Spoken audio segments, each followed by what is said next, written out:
Jeg er Charlotte og arbejder som instruktør hos New Fitness i Albertslund.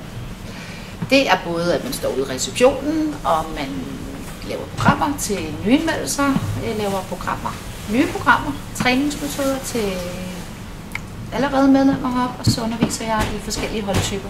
Her sætter jeg ud i længde, tager hænderne op her, op på tæerne, spænd godt op i maven, og så laver vi 10 push-up her. Og ned, og op. 8 igen.